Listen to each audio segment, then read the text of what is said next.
Hi, I'm Al Goff. And I'm Miles Miller. Hi, this is John Schneider. Hi, it's John Glover. This is Justin Hartley. This is Steve DeKnight. This is Aaron Ashmore. This is Cassidy Freeman, and you are listening to Starkville. Starkville. Starkville. Starkville. Starkville House of L. Starkville House of L. Starkville House of L. The podcast.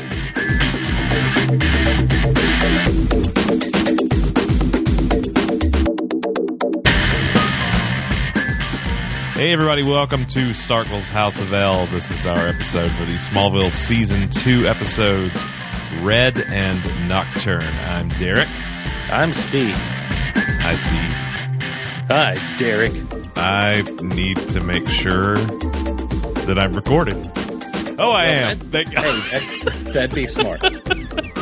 Wouldn't that be a 2010, Listen, I was going to say, it's been a long time, but it hadn't been that long. Is your echo on? There we go. Man. Got all the settings where they're supposed to be. I don't think I can even do the echo anymore. Really? Well, it's like 3 generations removed. You don't have a button that... Guilty. No. Guilty. No. No. That's sad. Oh, well. Gone are the days. Oh, you're on a mission now, though. You're going to find it. It's okay. We don't have to. Guilty? No.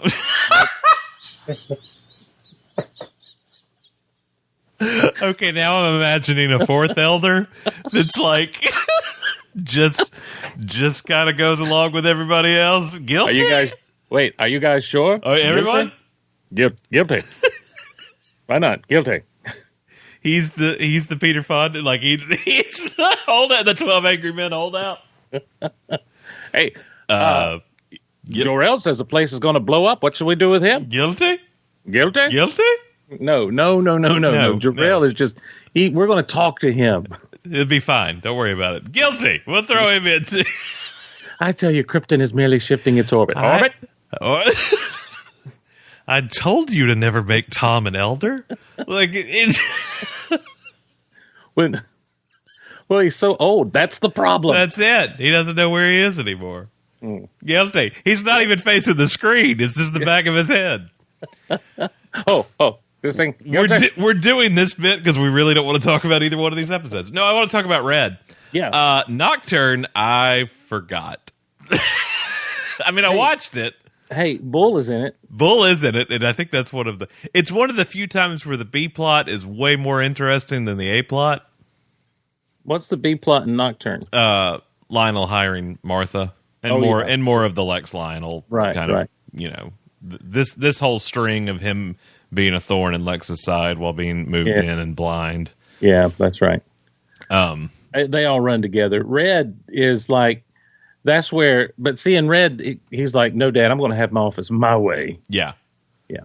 And then it's, and it's shot a bunch of, the Lex's office is shot many different ways in this episode than other times in the series. Yeah. Plus, Lex's desk is the fireplace is behind in that last shot of it. Yeah. It's oriented differently than from the window, from the Veritas window, from the Luthor window. What have you? There goes my mic again. See, I'm just rusty at this.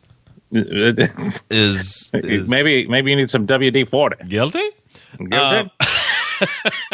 So, let's talk about Red first, because Red is I can imagine early. When did this air? Let's get a date for the bit I'm about to do. You know what? That'd probably be the best thing, is have things pulled up where we have. I had to move other things to see it. October 15th, 2002 was the original broadcast Halloween date. This was the 25th episode of the series, the 4th episode of season 2. Yeah, I guess Nocturne was kind of a Halloween-ish episode for the next week. Do you think they really thought that far ahead? I mean, to a degree. Well, then again, it's October 22nd, so right. There was another episode on the 29th. Right. He had a whole... All right, so maybe they didn't. I mean, maybe Halloween. I don't know. Guilty? I can imagine early 2002, once the writer's room started back up, Jeff Loeb patting himself on the back for coming up with this storyline of the red kryptonite, red meteor rock at this point being embedded in a class ring. Oh, I mean, the word clever comes to mind. Yeah. The B plot, though, extremely thin and just kind of out of place, even for a Smallville episode when you've got what's going on in the forefront here. Are you referring to like the stuff with Jesse? I'm and talking all about that? Jesse and her dad. Jesse, paint your picture. There you go. See that? I think. Listen, can I just be honest with you? I wish you the would.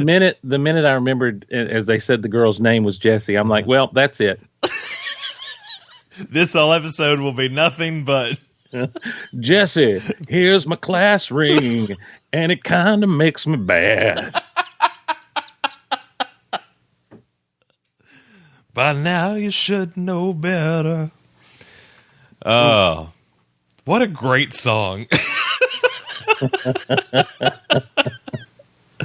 a fantastic song. Anyway, hey, let me paint the picture for me. Yeah, since we're kind of jumping around, I want to ask you a question to paint a picture.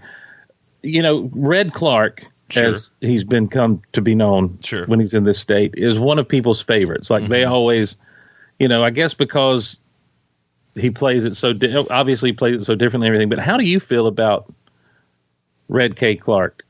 On what level?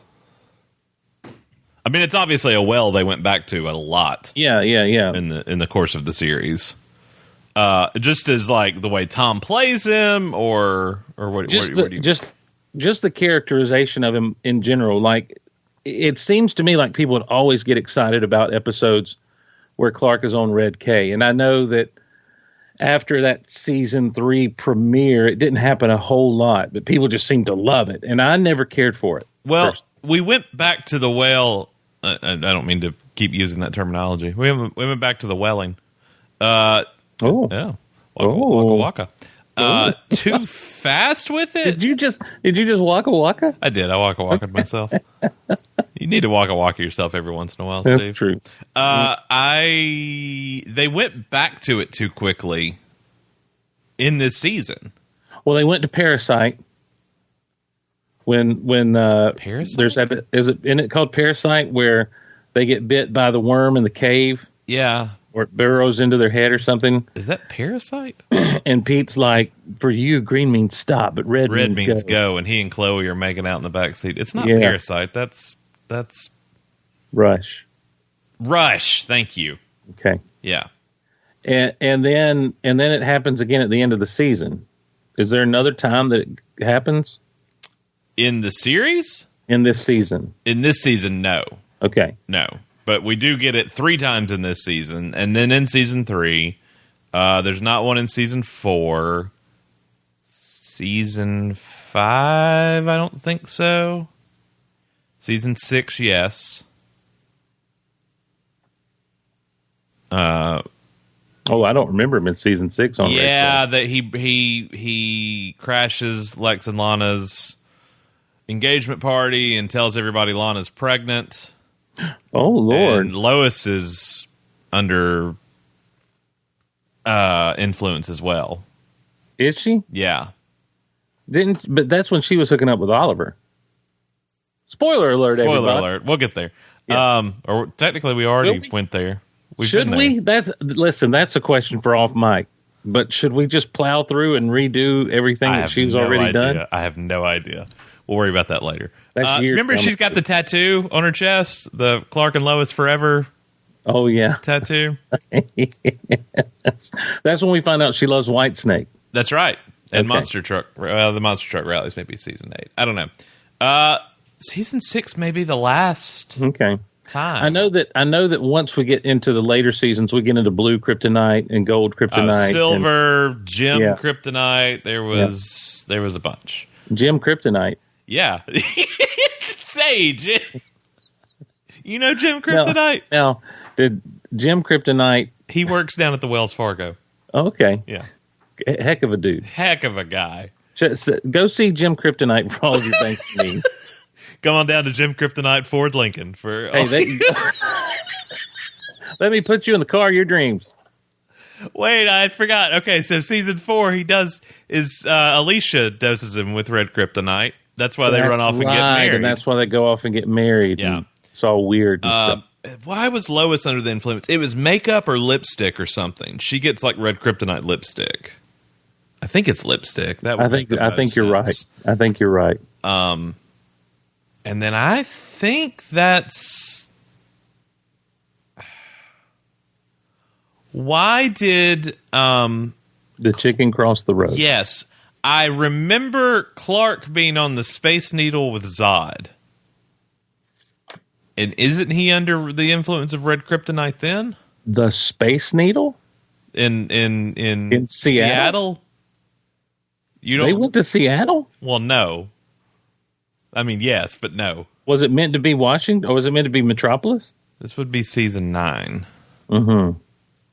No, it was Seattle. They were on the Space Needle. I mean, it was very clearly the Space Needle. Yeah. We're going to take over the world.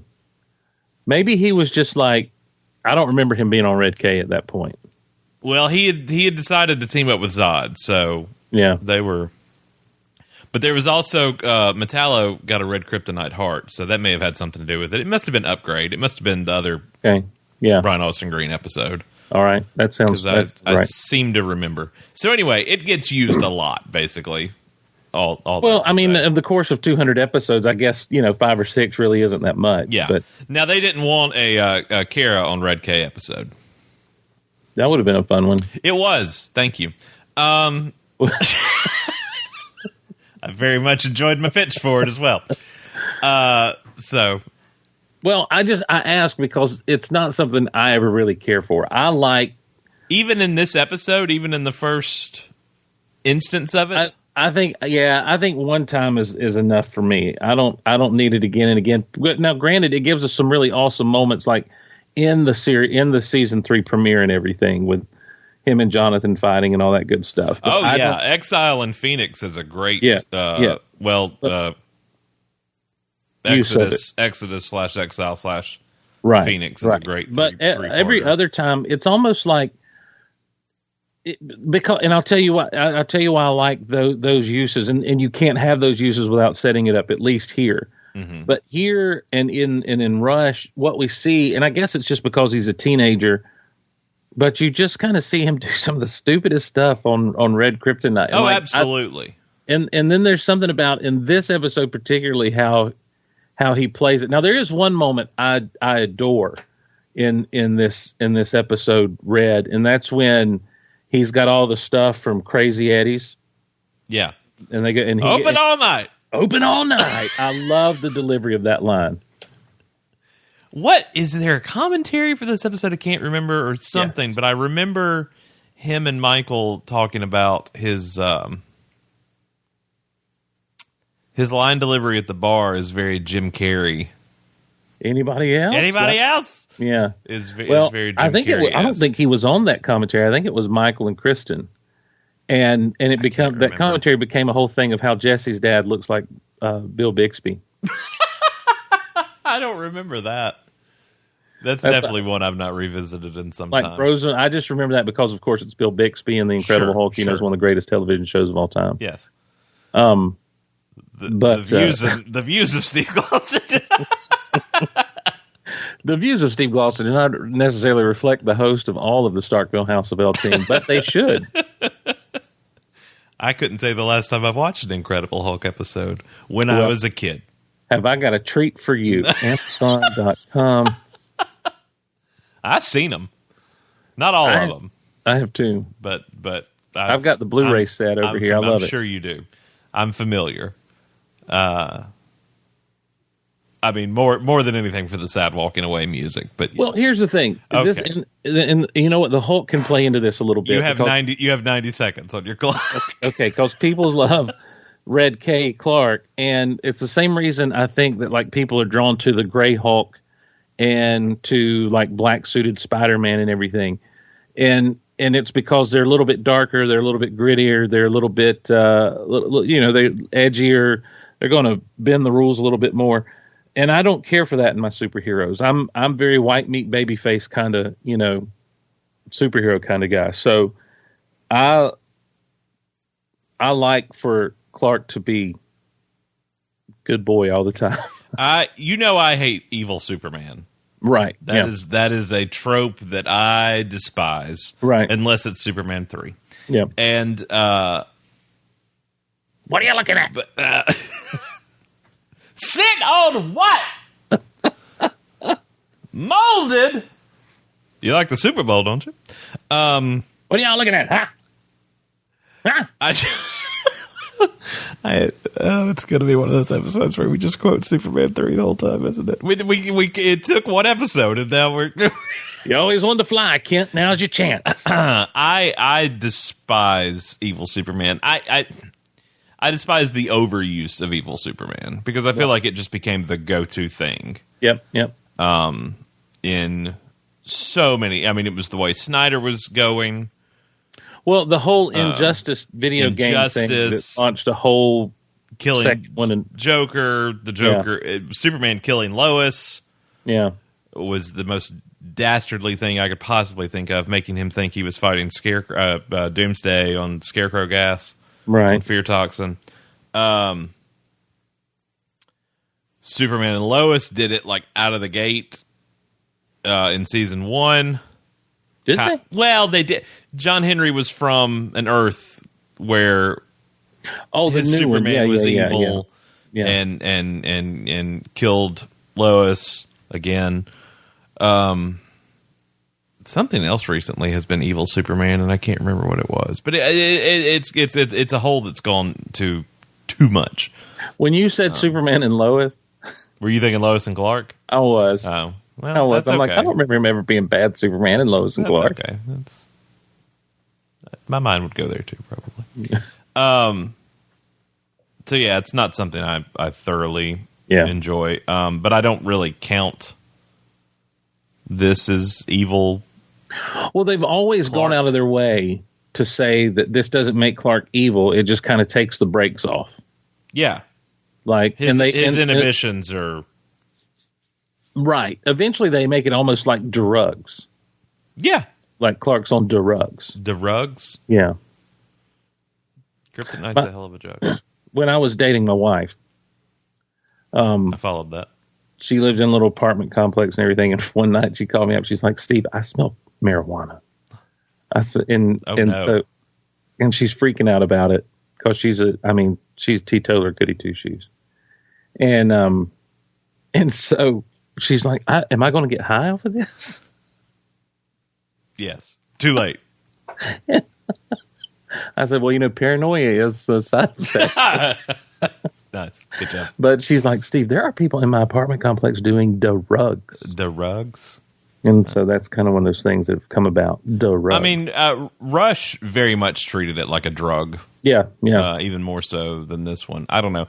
The problem I had with this one is, or not even a problem, but I think the whole thing dissolves when Clark is going around buying everything, buying $2,000 jackets, buying all this stuff, and he's still wearing this gaudy ass ring. Yeah. It's like he would have taken this off by now. The whole problem would have fixed itself. He definitely would have been like, I don't need this anymore. Don't you think though that plays into the reason he keeps it on is the very reason he put it on in the first place. I'm doing my thing regardless of what my father tells me to do. Yeah, I mean it is, but it almost becomes like an afterthought to me too. Like, oh yeah, I don't want this ugly ass ring anymore. I don't know. I do like the bit where they finally tell him, because they're kind of being restrained about it, and Martha's finally like, I'm just going to tell him it's the ring doing it to him, and he's like, you mean everything I'm doing is because of almost fakes it, he's almost like, oh no, what I didn't know, but now I've never taken it off, now that I know this. That dude does look like Bill Bixby, by the way. Till Jonathan comes at you with a sledgehammer. Oh, yeah. In the cornfields. I also, there's this whole thing where, and I don't know if this is Tom Welling just at this time in his career, he hadn't figured out the nuances of acting yet or not, or if it really plays into Clark is such a good dude that he even with the inhibitions off, he doesn't know how to be bad. Because everything he does comes off as so cheesy.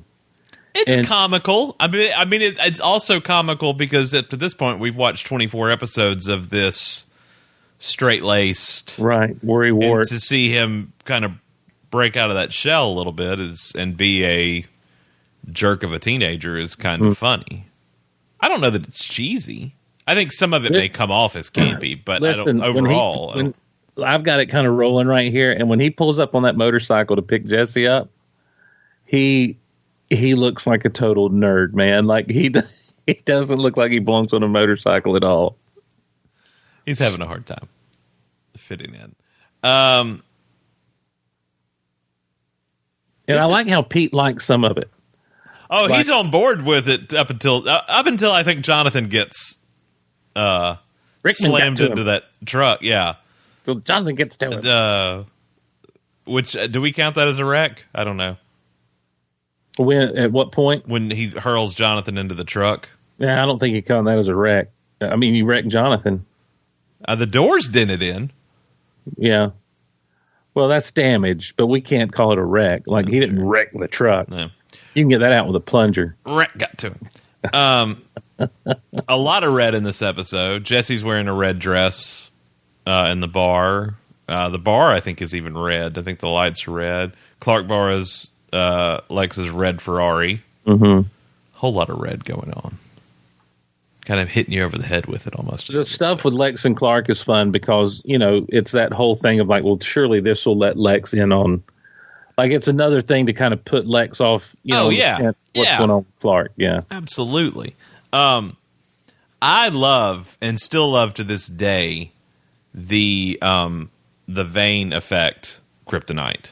Mm-hmm. Yeah. And specifically this version of the Vane effect of kryptonite, even tinted red instead of green. But I always really liked that almost kind of body horror-esque thing that they do to Clark. Yes. Yeah, me too. I always thought it was neat because it was just a different take. We've always had him just kind of stumble around and feel weak, but we see an act. Yeah, there's an actual effect. You're right. Exactly. Of what's going on, how it hits him. So I don't care for. Well, I mean, I'll say it that way. I just don't care for bad Clark all that much, but I do love a lot of the little things that are going on the side in this episode. I like the way that Pete likes it until he gets rough with Jonathan. I get tired of the love triangle by the time it's all said and done, but I like the introduction of a new potential love interest for Clark, even though it's just a one-off episode with Jesse. Mm-hmm.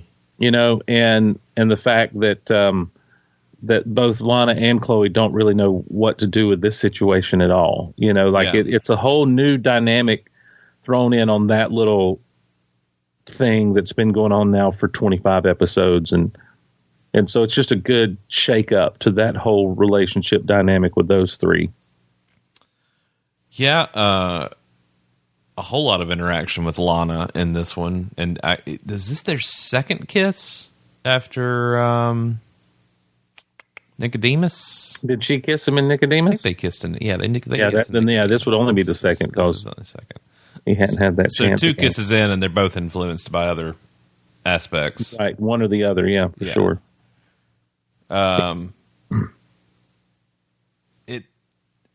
There's no real. Okay, when you get to the end of the episode, he doesn't talk to Lex again.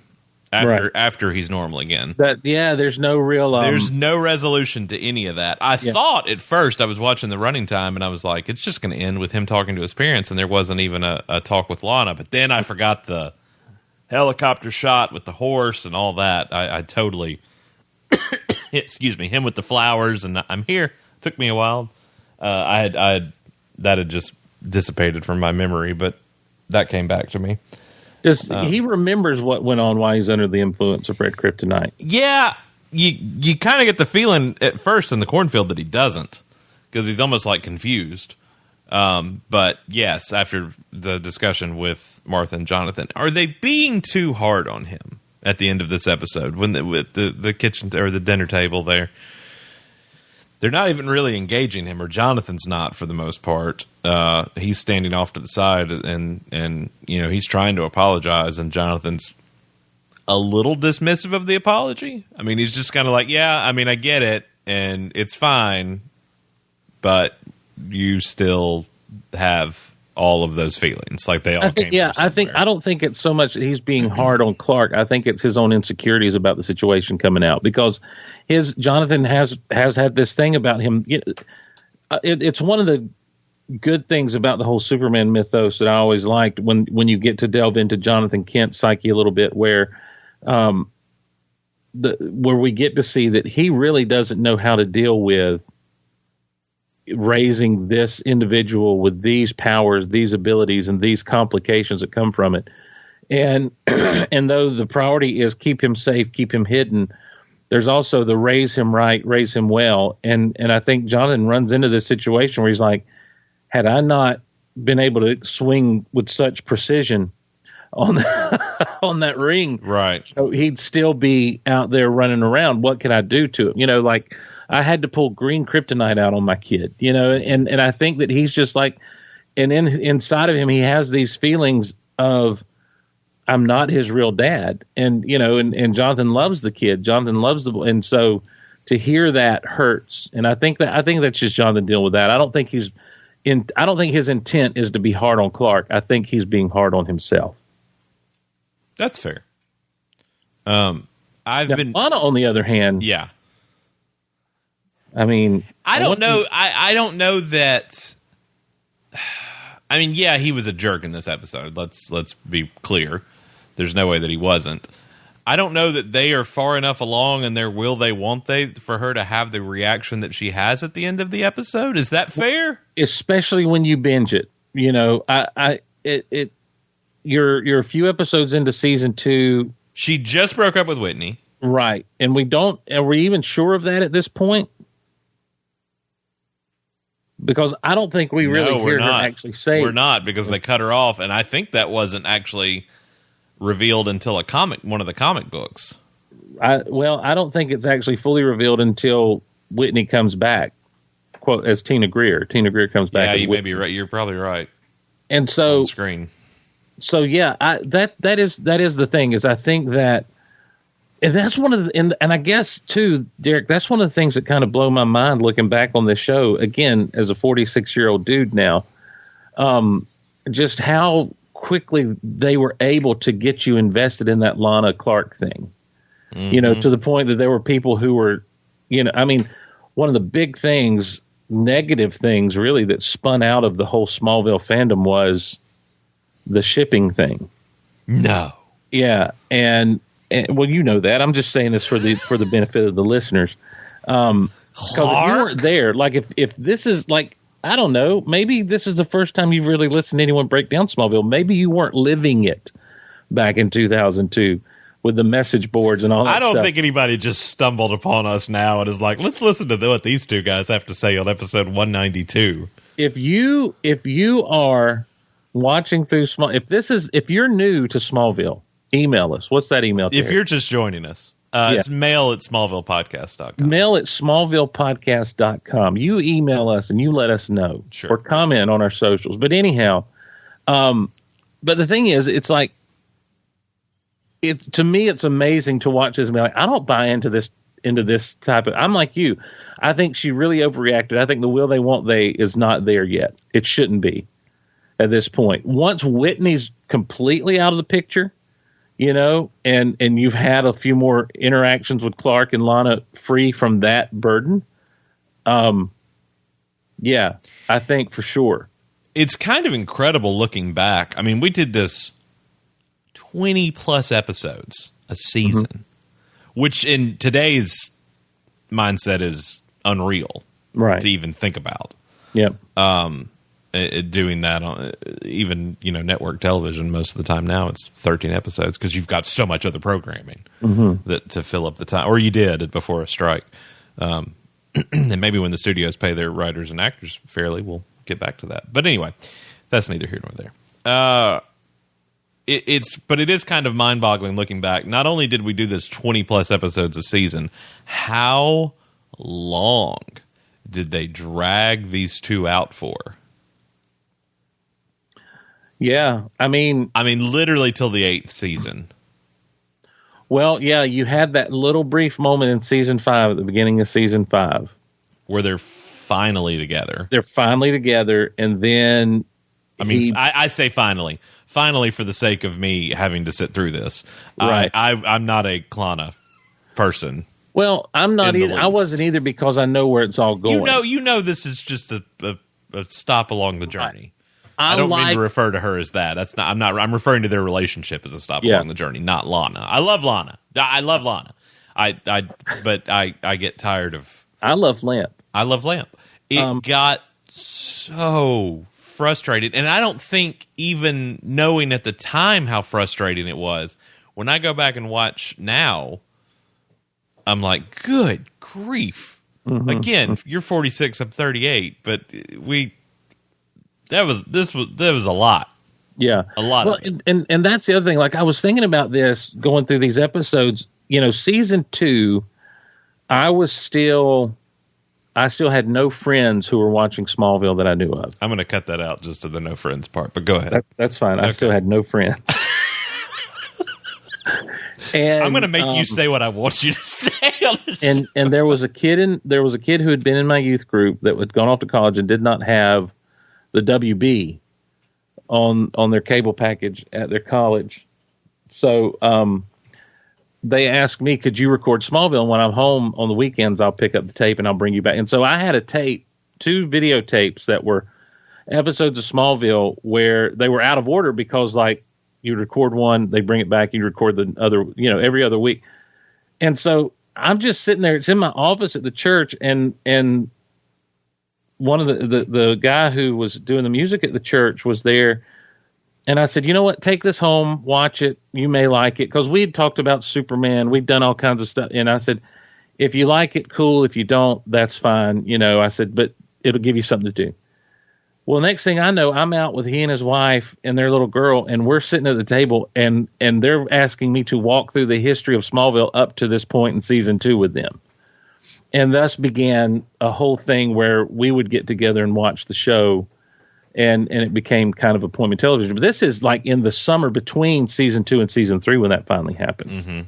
So as I'm watching this, just, early 20s. I guess all you could do is talk, because unless you had it recorded on videotape, we didn't have the DVD yet by that point. Right. I can't remember. I think the first season DVD came out just prior to season 3. That sounds right, honestly. Yeah. I remember buying it. And so, but my point is, it's like, so I'm sitting here watching this stuff, and in my mind, I'm watching it because it's Superman. Sure. I don't care about the relationships and all, but I know they have to be a part of things. By season 8, you did. Well, right. I mean, you were the proponent of, look, this show's about its relationships. Well, sure. Well, yeah. I understood that. It's like I had been brought over to that camp. Yes, thank you. Don't you turn on that lamp. That's right. But the one relationship that I care about is Clark and Lois. Sure, of course. So same. And my interaction with Superman was primarily from, of course, the movies and the comics and everything. And I know that Lana was considered like his childhood girlfriend or whatever the case may be, but I also always knew that Lana knew the secret, and because of that, they were close, tight, even up through adulthood or whatever. And so my thing is, it's like I kept waiting for her to find out so that they could end all this tension and just be friends. And she kind of stepped into the role with Pete, and almost kind of not without realizing it, but now once Arrowverse came along, you had your primary hero, and then he had all his people in the chair with him. Yeah. And so that Lana and Pete would have been like the people in the chair, I guess, not knowing that phrase or whatever the case may be. And that never happened. And that's where I started to get frustrated with it. I'm like, just let's get past this and let's get on to the mythos. Let's get on to the Krypton stuff. Let's get on to the Superman stuff. Let's, and then, no flights, no tights. I knew. I'm like, but let's get on to some stuff beyond this relationship stuff, not realizing, WB was making their bank on. Oh yeah. Pretty people in love. Right. That's what the network was. Right. And but Michigan, I was not well versed in the art of television and network at that point in my life. I didn't know anything about pretty people. Well, they weren't really hot on The Incredible Hulk. Bill Bixby smoking. I've been doing something interesting while watching these last few episodes. I have watched whatever we're watching for recording purposes. And then I have paired it with a random episode from the future. With a nice Pinot Grigio. With a nice Beaujolais. And so I watched, after Red, I watched Hostage, I think. So, penultimate of season 9. Okay, I was going to say that reminds me. That's a Zod episode, wasn't it? Well, it was season 9, so yeah, it was Zod. It was and I just picked it because I had for one of the last week episodes I watched Perry with what we watched. So I watched because Perry's one of my favorite episodes, right? So I watched this one because this is the one where Perry comes back and Martha's dating Perry. Okay, yeah, Clark and Lois have broken up. And I'm trying to remember everything that's going on. They're looking for the Book of Rao. I'm just like, I've not watched this since it aired. I really don't think I have. You're saying things that, I don't remember. I know, right? And I don't. Jor-El hid the Book of Rao in the Kent house. Do you remember any of that? Book of Rao. The Book of Rao. Was it up by right? No, that was it by a rifle or something, or was like in a wall. It was in a portion of a wall. Oh yeah, and that house had been destroyed by the end of season 4. But we said that, and then we remembered. That he hit it in season 7 or season 8 when his clone showed up. So it didn't matter that the house was destroyed. I keep making that mistake too, always. But it's not like he hit it during Relic during season back in the 50s or the 60s when he was there. Yeah. But anyway, I found it funny because you mentioned Jonathan having to use kryptonite on Lex in this episode, which just is something that just seems so would be a terrible thing for a parent to have to do, to inflict pain upon a child to rein them in, so to speak. But that episode, Hostage, had Martha as the Red Queen. Do you remember any of that? No. But anyway, she uses kryptonite on Clark in that episode, and I was like, "Oh, I got a Martha Jonathan 1-2 punch." Wow! Now, that I'm out of touch with the young people today. Sure, well, you shouldn't touch young people. You're a father of 3. Yeah. Is partying and sneaking off and going to the place where they serve the underage drinking, is that even a thing anymore?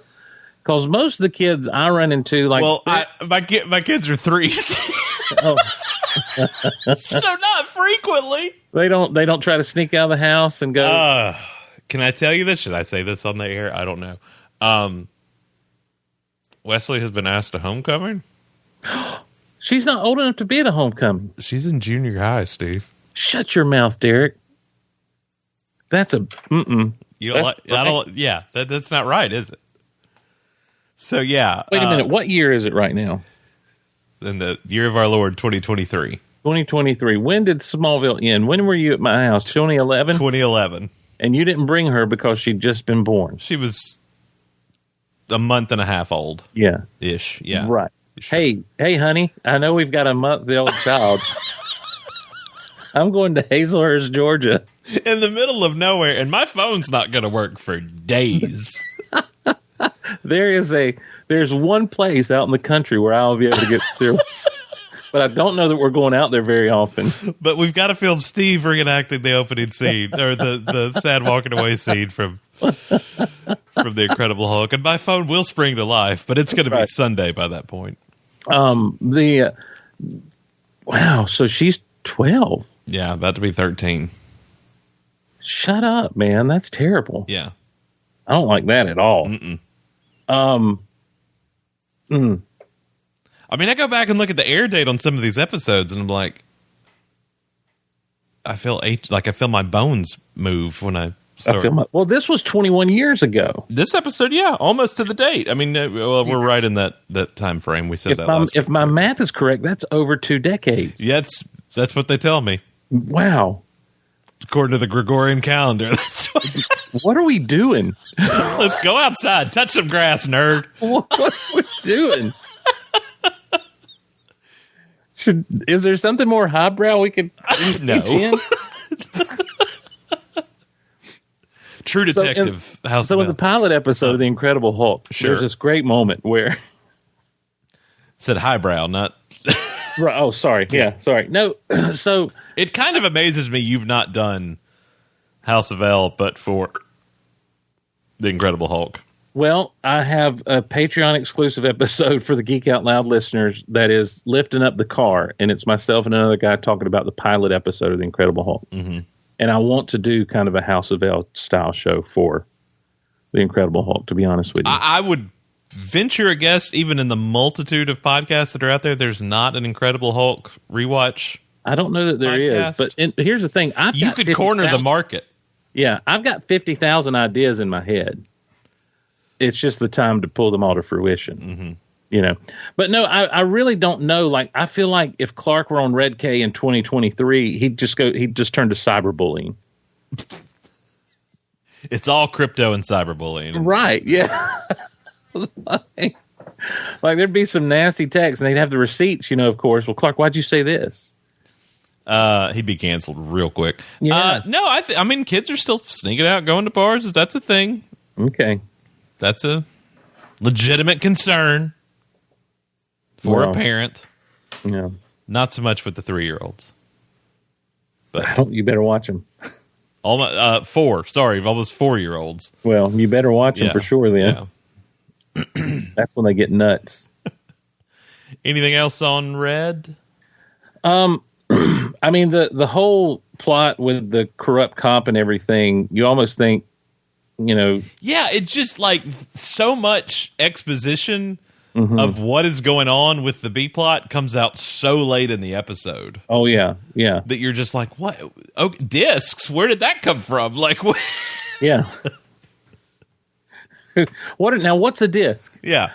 Well, okay, that's another thing. So they're in the cornfield, and Jesse's run off, and she's got the discs, which just seems like a brilliant plan, Dad. Way to go, Bill Bixby. Yeah. Clark pulls them out of the purse. I expected floppy disks. Right. I think that they're like mini. Are they not 3 and 3? What is it? Not 3 3/4. That's action figures. Those are action figures, Steve. They're not like the big flat floppy disk, but they're the small. No, plastic. They're discs, but I think they're mini. I think they're mini CDs. Okay. You remember the mini CD craze? Mini disc. Yeah. Mini disc. I think that's what they were. Okay. Kids, CDs were these things where. All you hipster kids are into collecting vinyl these days. A CD was shrunk down version of that that was digital. And didn't sound as good. That's what they say. They mean it. Yeah, I don't have the ear to be able to really tell the difference. Well, you're 46. Well, I had a buddy one time. It's a wonder you have hearing at all. I had a buddy one time try to tell me that vinyl sounded better than CD, and so he took me to this music store. They had this huge setup, and they put on an album. He's like, "Hear that?" I'm like, "Well, yeah. If I had gigantic speakers in my house and a record player, it'd sound better too than what I've got in my little car." I like the lengths he went to prove a point to you. Yeah. Okay, yeah. Nocturne. Oh, we're going there. I kind of feel like we have to. We watched it.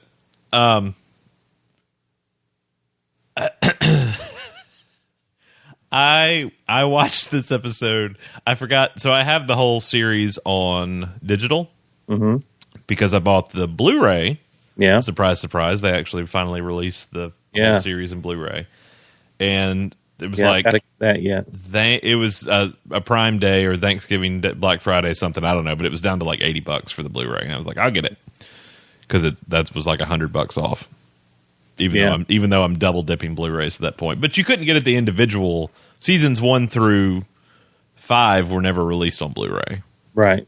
5 was released on HD DVD, which, if you're a longtime listener of the show, Derek thought that was going to win.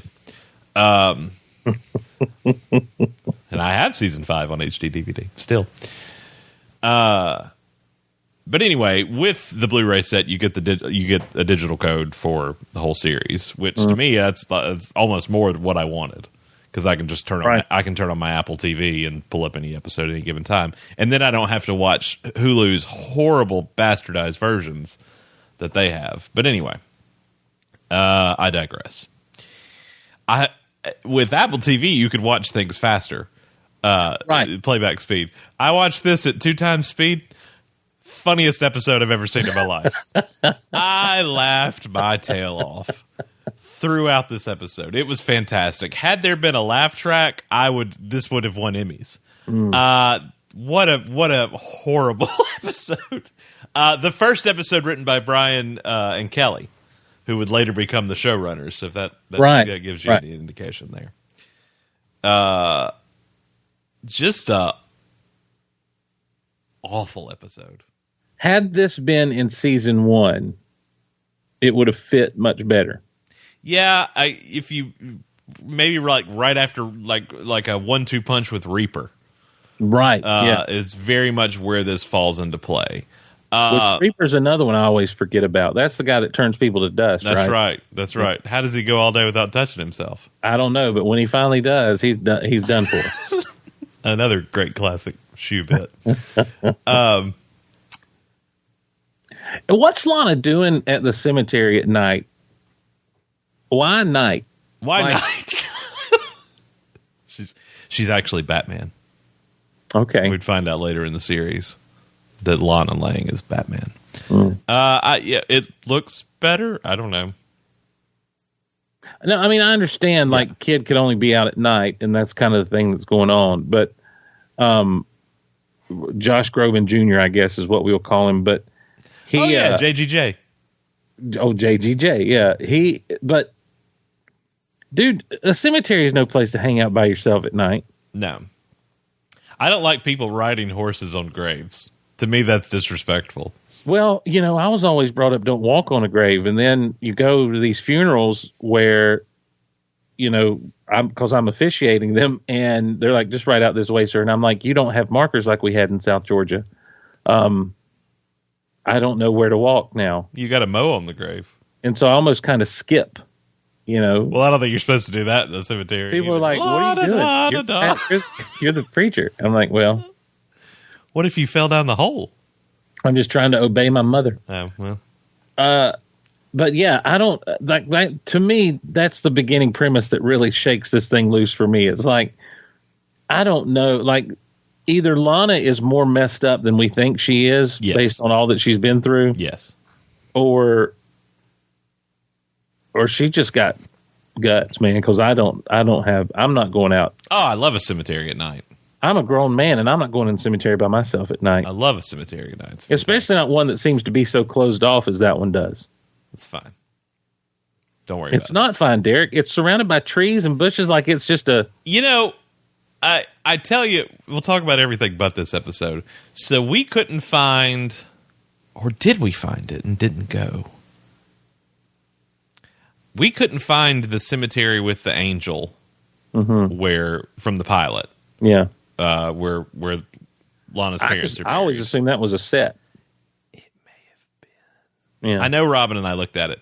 But we also couldn't find, and obviously the backdrop wasn't going to be the same because that was clearly green screen. We couldn't find the cemetery from Descent. Yeah. When Lex and Clark are facing each other and Lionel's being buried, and you've got Daily Planet and Luther Corp behind him and all that, which obviously was not true. But now I went with some guys, Steve Bennett, Team Steve, and my friend Chaz Bazaar. We went to the cemetery where they buried the fake Will Byers body in Stranger Things. Is that the same cemetery where Redhead gets lifted up? No, it's totally different. Totally different cemetery. I think Redhead gets lifted up here in Rome. I think some of that is shot here in Rome. Well, they filmed so much of that in Rome. Yeah, well, they've got the house is actually a house I can take. Well, we went there. Yeah. Well, we didn't. I did. Never mind. Yeah, you did. Yeah. You were there. I synced it. Were you living there when they filmed? Yeah. Okay. Down the road from where we had lunch that day, there's a cemetery called Myrtle Hill, and I think some of the shots of them driving up into the cemetery were filmed there, but I'm not sure. I can't be certain. Gotcha. Anyway, Smallville. Bull's in this episode. Bull is in this episode. And Richard I didn't recognize that for years. By the way. Really? Oh, that's Bull. Well, because I wasn't a big Night Court. Oh, I love Night Court. And Night Court. But when I realized that's Bull, I'm like, oh, that makes sense. Yeah, it checks out. Well, also he was Two-Face in the original Batman animated series. Well, we did the voice of Two-Face. Yeah, he was Harvey Dent. So you've got John Glover. Yeah. Edward Nygma, and now you've got Richard Mall. I didn't know John Glover did the voice of Riddler. You didn't know John Glover was the Riddler in Batman the Animated Series? I sure didn't. Yeah, son. Wow. Come on, son. Come on. I don't know if you know this, but Michael Rosenbaum played Wally West. Yeah, he was the Flash in Justice League. And there's this great episode where Luthor takes over the body of the Flash. Yes, and he pulls off. He's like, at least I get to find out who the Flash is. I have no idea who this is. I have no idea who this is. That's a great bit. That's a great bit. Yes, Bull is in this episode. Richard Mall from Night Court plays the dad of Byron, the vampire. Josh Groban Jr. I don't know who would. His name is Byron because of I know his name's Byron, but guilty. I don't. Guilty? He's a kid who's had experiments done on him. Here is what I questioned. So they go tell Jonathan. They come back in the house, Clark and Lana, and they're like, "Hey, we met this kid. We think he's being abused, or hurt by his parents." They go get Sheriff Ethan. The fact that Jonathan, Clark, and Lana are in tow would never happen, right? Ethan doesn't know this kid's dead. I mean, it's a small town, and I get that they're recluses to a degree, but you didn't check up on this before going. It was deep into the winter freeze when Ryan and Brenda Brinkham made a pact. We will no longer. What have you done? Apparently, it was an ad, but that page has been up the entire time of recording, and it just then started playing something, and I didn't click a thing. Whatever. Edit. You know I'm not going to do that. What are you, new here? Why would you? Edna! So, but also this is the first time I think they refer to Ethan as sheriff, so we find out he's the sheriff in this episode. But he doesn't know check to see if what is up with his family before going and doing a wellness check. I don't know. I guess if there's a death certificate from another Dr. Emil, not Dr. Hamilton, this is Dr. Emil Jenkins, who was doing tests through Luthor Corp on these children, and all these kids died. So they've lied to everybody over the years, and said that their kid died 8 years ago in Crater Lake. Wrong kid died. Stop going to Crater Lake. Nothing good happens at Crater Lake. Stop it. Just stop it. I tell you from personal experience of being there in 2021, don't go to Crater Lake. Don't go to Crater Lake. Things happen there. Oh, Lord. Actually, we never made it to Crater Lake. What did Robin do to you? Robin was mad that we didn't go to Crater Lake, but he's been there before. So we just ran out of time, dude. There was so much to go see, and going to Luthor Mansion is like a day because you got to ferry out to the island. It just became we wanted to see everything, but we didn't get to. So the underlying thing of this, as you said, with Lex and Lionel is a little more intriguing than everything else. But you also have, like, I don't know, the Lana and Clark stuff. There's a lot of tension there in this episode between those two, and that's good because it kind of carries over from what happened in Red. But I feel like there weren't long enough lasting effects with Clark from Red with Lana. Like, I feel like they're still, even though she's a little irritated with him for being, suspicious of the secret poet. This is at a time when, while episodic, I think you talked about this last week. They were trying to make it a little bit more serialized. Right. So we wouldn't get direct references to something that happened the week before. Right. But there were like allusions to it and to the way people were behaving. Yeah. So when they're in the torch and the four of them are talking and Lana and Clark are kind of at odds and Clark's a little jealous over somebody sending Lana love letters and everything. It's like, okay, we as the viewer remember what happened last week, but there's no real other than the whole, well, you don't trust me enough to tell me the truth. Yeah. It's just kind of like, well, again, it goes back to what we were talking about earlier with the whole will they, won't they thing. Just kind of plays out, and now now I'm an old man. I'm like, I ain't got time for this. Yeah. Do it or don't.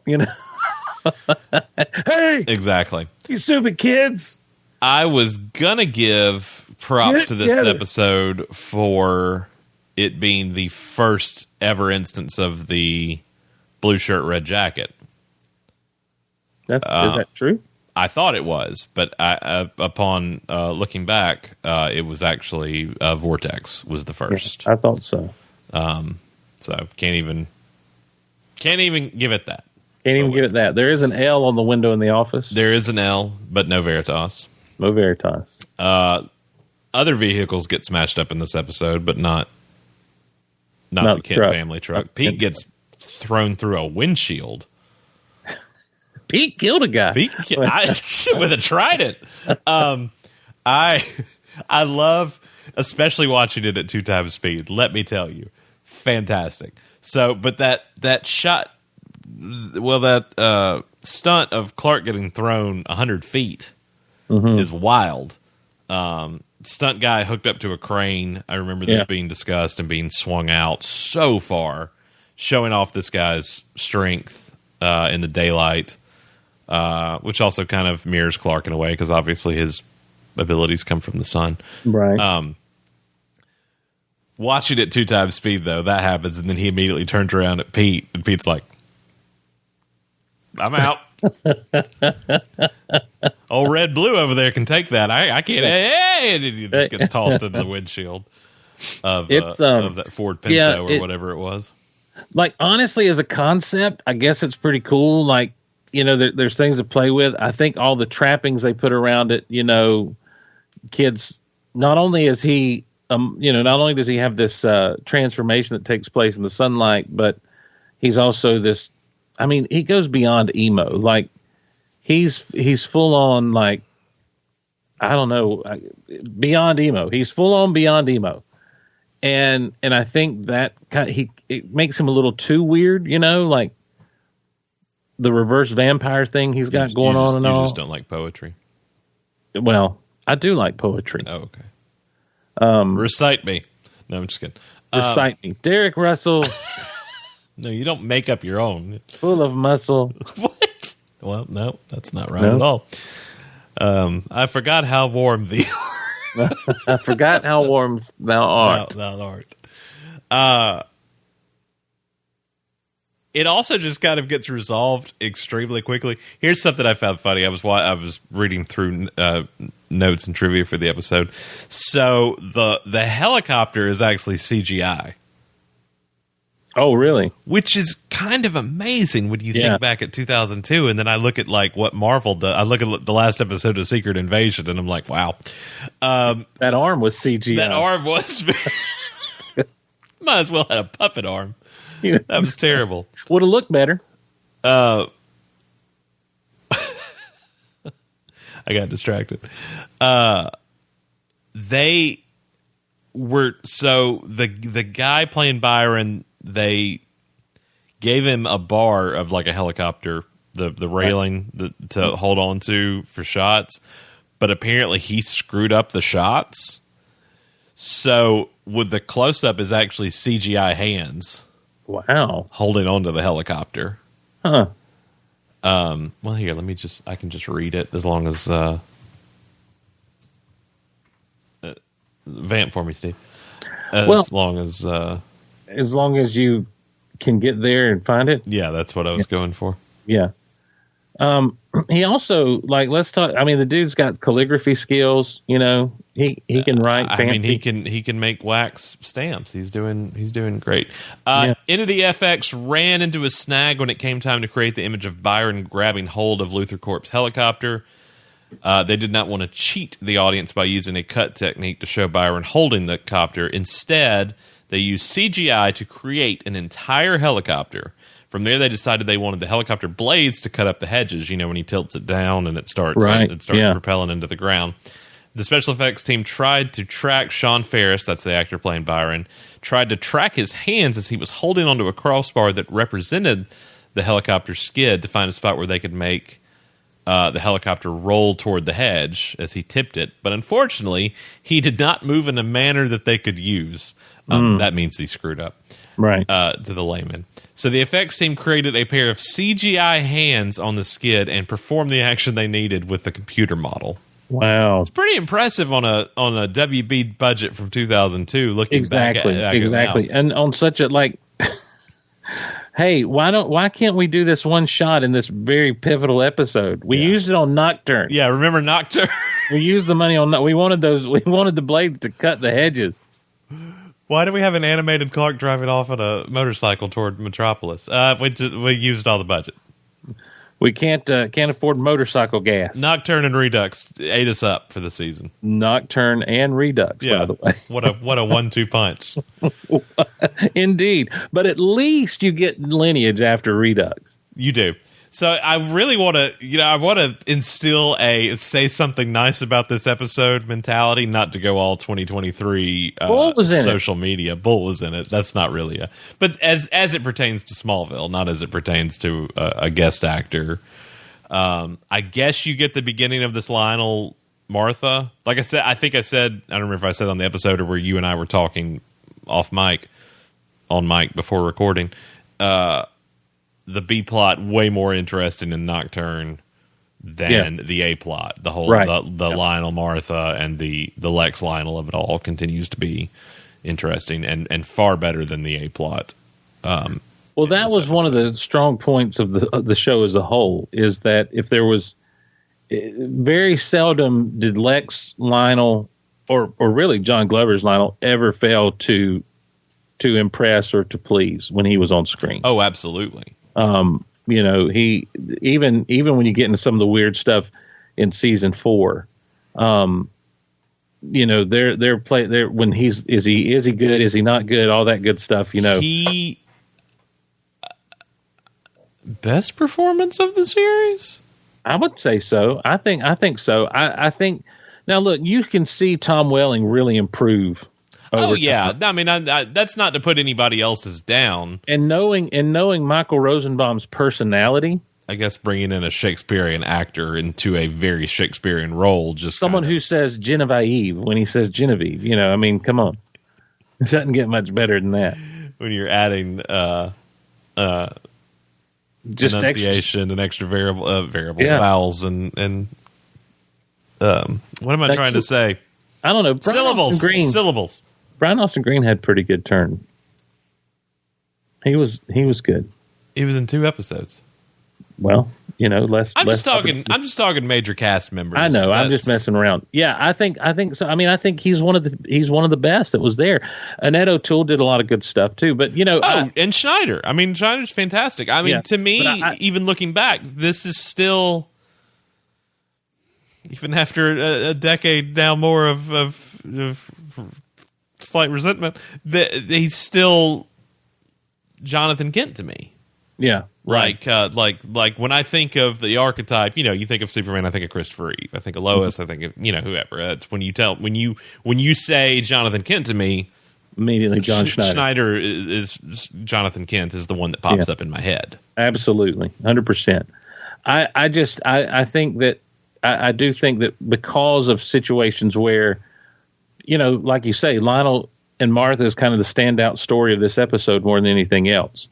And it really, and that's such a great combo that leads to some interesting things down the road, of course. But man, when you hit when you hit the whole series as a whole, he's incredible. But this episode, I think you just got to say Lionel and Lex and Martha really kind of made it. Yeah, it's also kind of funny. He's starting to own the blindness a little bit.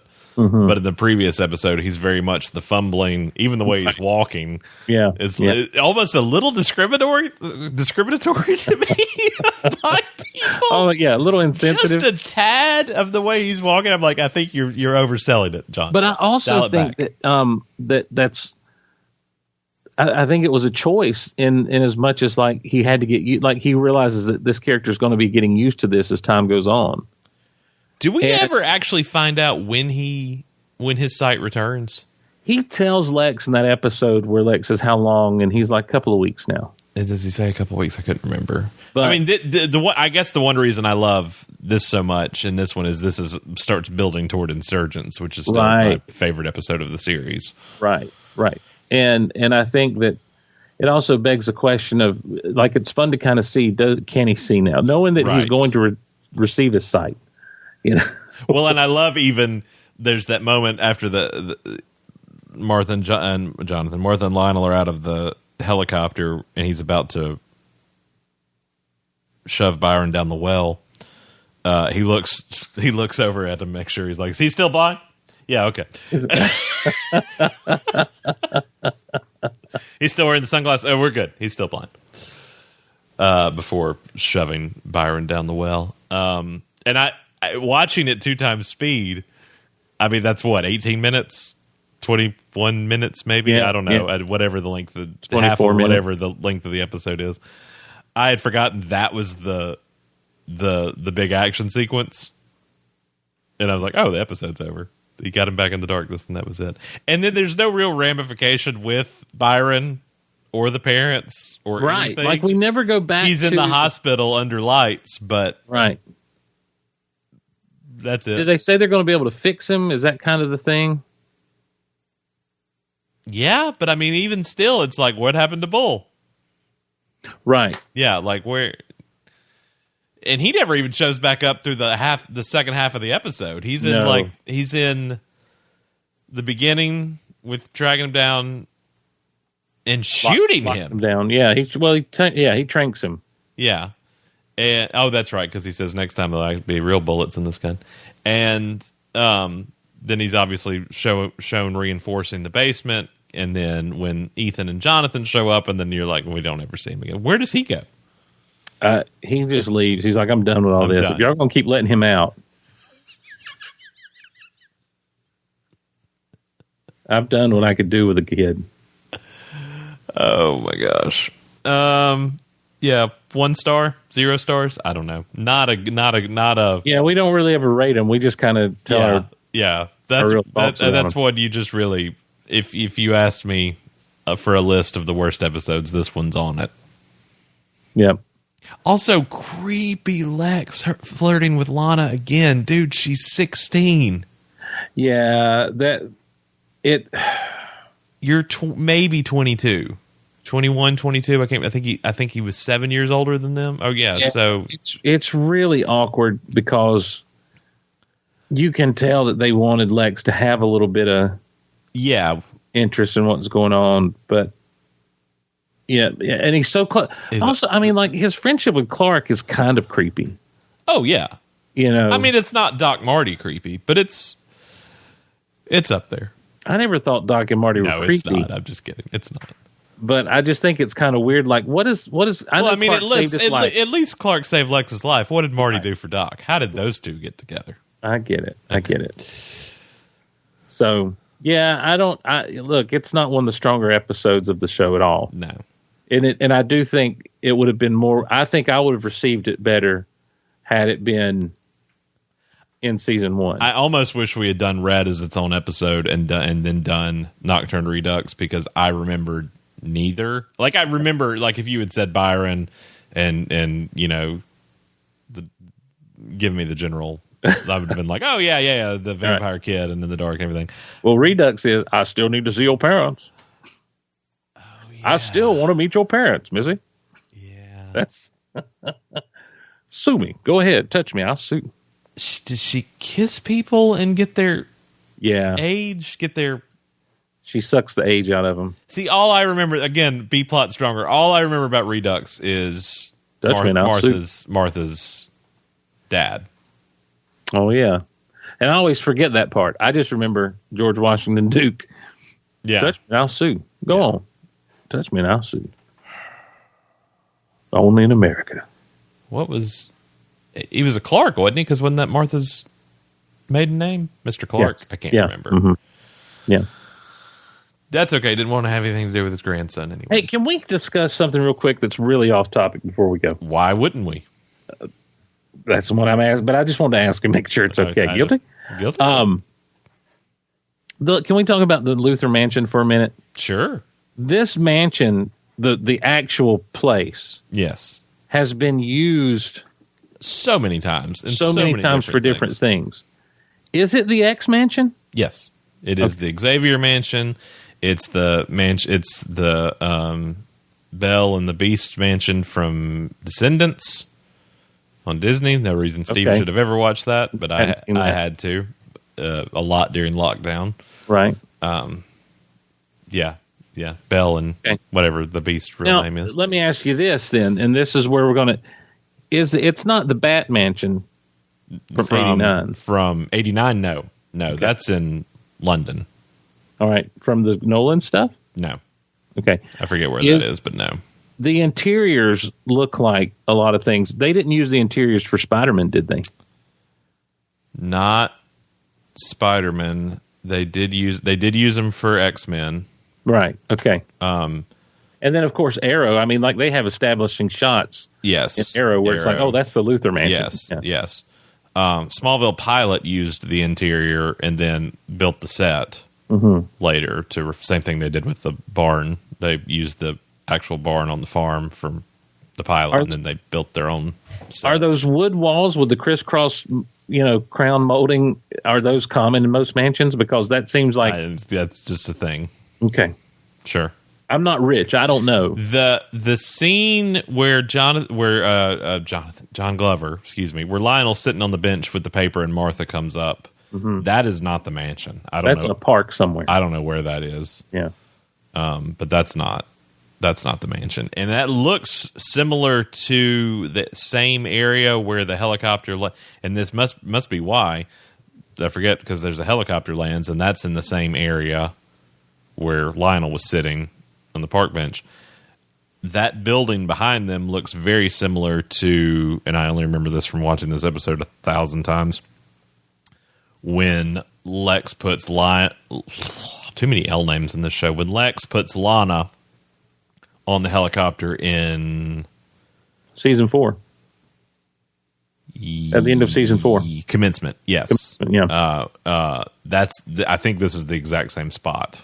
Well, that's good. At least there's some continuity there. Yeah. I don't know if it's something with this is where we can land a helicopter, or something like that, because the two instances I can think of that area both happen to involve helicopters. Hey, this is the only place I can find we could land a helicopter. It works out great because we did the same thing in season 2. Continuity. Yeah. Guilty. So, So a pretty good episode followed by a pretty terrible one. Yeah, the Smallville way. But at least we get that Clark Lana ending. Thank God.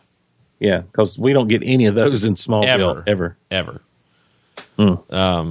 We get Clark Lana endings in both of these episodes. Yeah, one with a horse and one with cows. And I don't think that's the farm either. The cows ending from Nocturne. I'm looking at it right now, and it doesn't appear to be anywhere where we normally are on the farm. I'm picturing it in my head, and having been there a couple times now, I'm like, that's not. Yeah, none of that's right. Well, well, what's next? Redux and Lineage. A terrible episode followed by a great episode. Yeah. Rachel Dunleavy.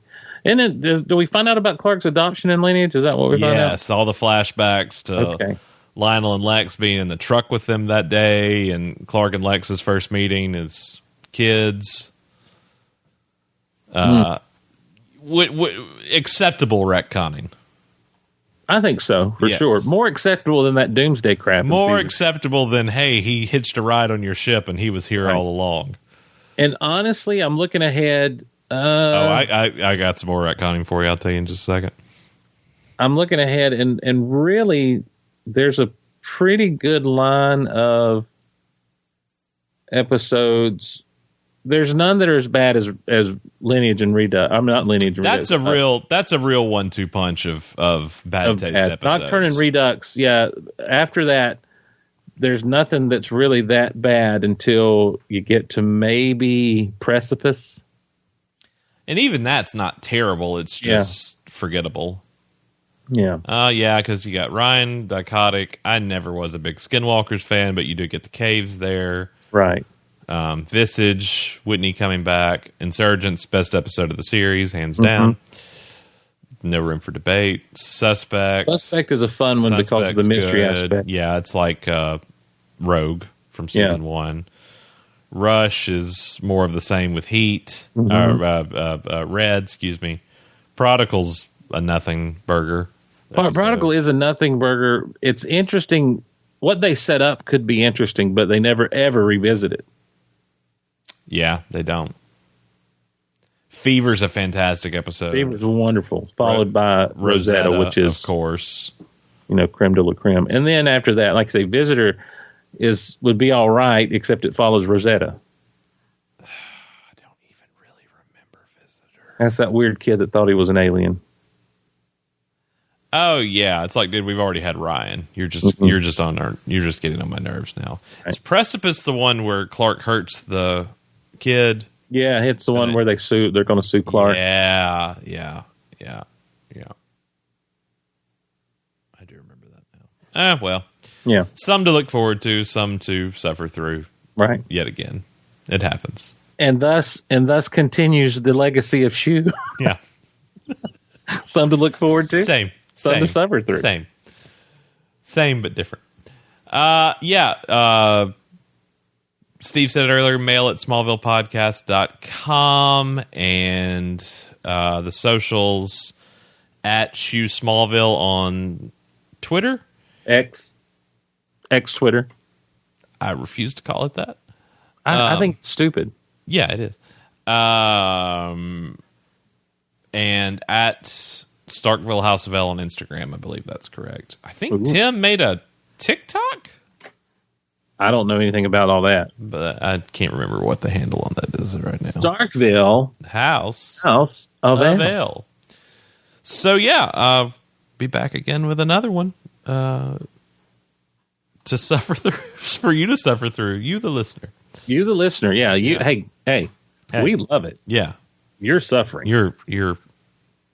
I was surprised how many people were still subscribed.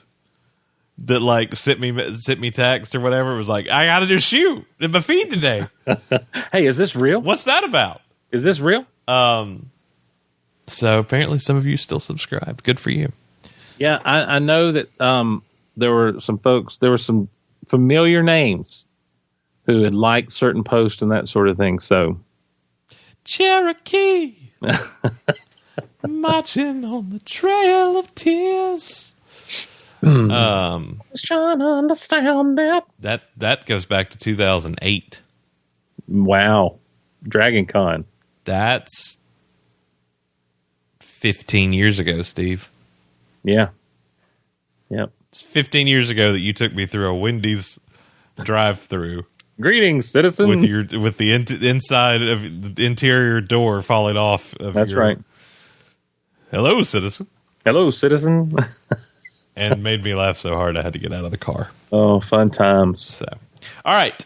We will be back again. Thank you for listening. Hey, if you never have done it, go over to, it's not iTunes anymore. It's Apple Podcasts now. Weird how things change and you have to say different things. When we started doing this, they weren't even called podcast. It was iTunes Radio. Way back in 2005. I don't know what it says about me that nearly 20 years later, I'm still sitting in a chair doing this, but whatever. Tells me you're a middle-aged white man, Derek. Correct. Middle age. 5 stars on the Apple Podcast. Please do. I don't think you can rate elsewhere. I don't know if you can on.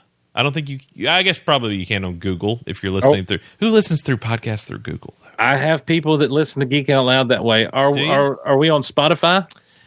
You know, I don't think we are, because I host all the other podcasts that I either, well, I don't host anything anymore, but all the other prior podcasts I use on a service that automatically pushes to Spotify, and I've always left Shoe as its own thing. Okay. So I think I have to manually do that. So no, after this long, we're not on Spotify, right. But we can be. Yeah, it's easy if you would like that. Yeah, it's whatever. It's not. Hey, it's your. I'm world, talking dog. to the people listening, not you. Yeah, if you're listening to us on Spotify and we're not there, let us know. Yes. In the meantime, go over to Apple Podcasts and leave us 5 stars, please.